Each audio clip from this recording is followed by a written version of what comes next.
السلام عليكم متابعينا الأوفياء. مشادات كلامية بعد الإعلان عن نتيجة هذا النزال المثير للجدل والذي جمع بين تشيكو وكذلك خصمه المغربي التيجاني بزطاطي. وحتى لا أحرق عليكم المراحل، دعونا نشاهد أهم ما جاء في هذا النزال والذي لعب في ولاية فلوريدا وبالضبط في مدينة ميامي الأمريكية.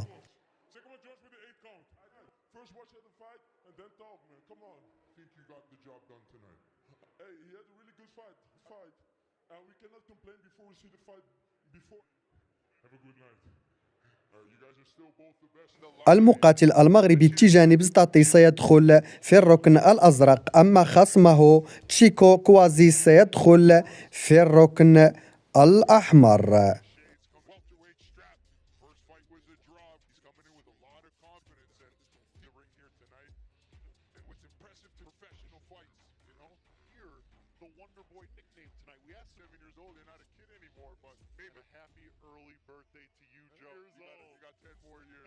هذا هو التيجاني بزطاطي المقاتل المغربي الرائع. أما تشيكو كوازي هو هذا الظاهر على الصورة، والذي يبدو أنه واثق الخطى منذ الدخول إلى الحلبة. كيف لا وهو الذي يتدرب بقيادة المدرب مايك باسينير أو ما يعرف ببيج مايك، المدرب الذي ساهم بشكل كبير جدا في تطوير مهارة أسطورة الكيك بوكسين بدر هاري.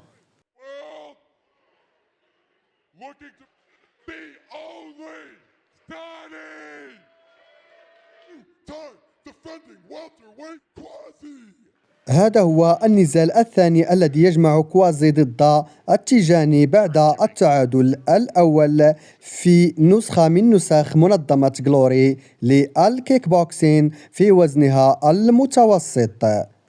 هنا بداية النزال وبداية الإثارة والتشويق.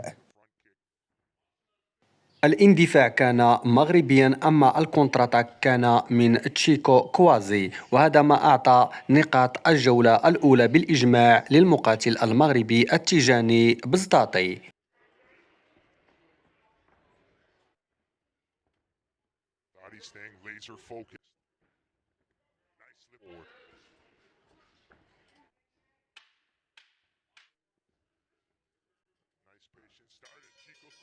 هنا نهاية الجولة الأولى بمستوى جد متوسط وأداء جد متقارب. أما الجولة الثانية ستعرف تقدم طفيف من المقاتل المغربي التيجاني بزطاطي، وهذا ما سيجعل كوازي يخرج من التقوقع الدفاعي والاندفاع عوض الدفاع.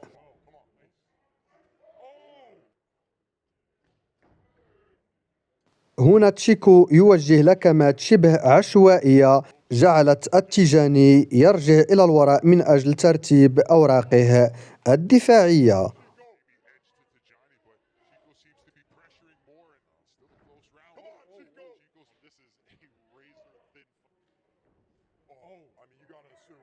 وهنا الحكم يتدخل من أجل العد للتيجاني بعدما استقبل لكمة يسارية وفقد التوازن، وهذا ما أعطى نقاط هذه الجولة لتشيكو. هنا نهاية الجولة الثانية لصالح تشيكو كوازي.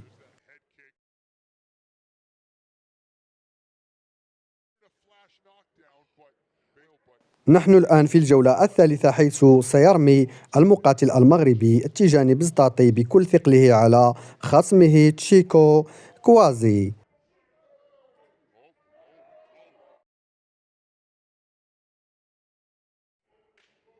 هنا تشيكو سيوجه هاي كيك إلى عنق التيجاني، والذي رد الصاع صاعين في أقل من 20 ثانية.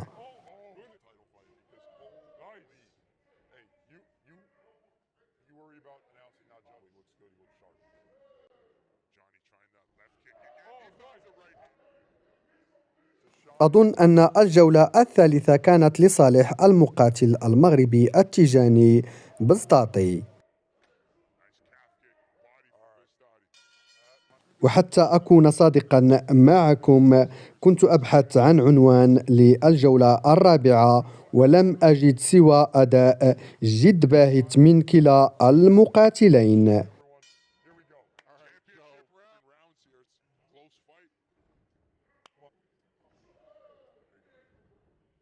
ليس هذا هو تشيكو، وكذلك ليس هذا هو أداء التيجاني بسطاطي. أداء هذين المقاتلين أكبر بكثير من هذا المستوى الظاهر أمامكم في هذا النزال.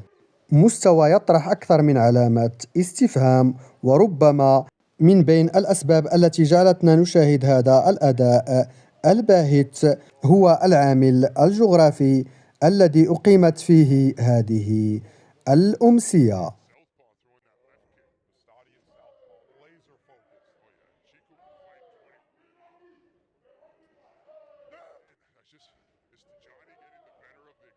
الآن سندخل في الجولة الخامسة والأخيرة، وبعدها سنشاهد لمن ستكون الغلبة. الجولة الخامسة عرفت انهيار بدني كبير من جانب تشيكو كوازي، وهذا ما جعل التيجاني بسطاطي ينزل بكل ثقله من أجل تسجيل أكبر عدد ممكن من النقاط. وهذا ما جعل المقاتل المغربي التيجاني بسطاطي يؤثر بشكل كبير في قرار القضاة بعدما كان منهزما.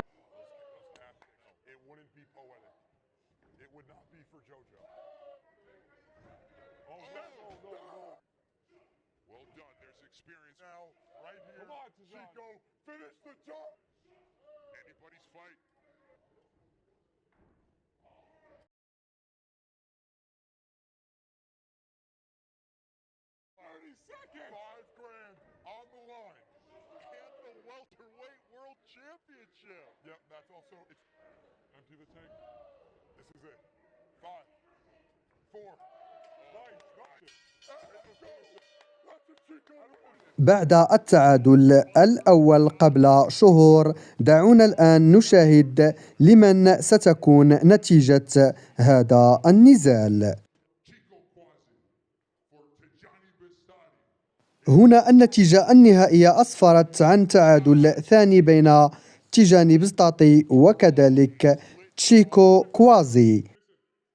هذا القرار أغضب التيجاني وجعله يثور في وجه تشيكو وكذلك القضاة. أتمنى وبدون عاطفة أن تتركوا لنا آراءكم في صندوق التعاليق أسفل هذا الفيديو.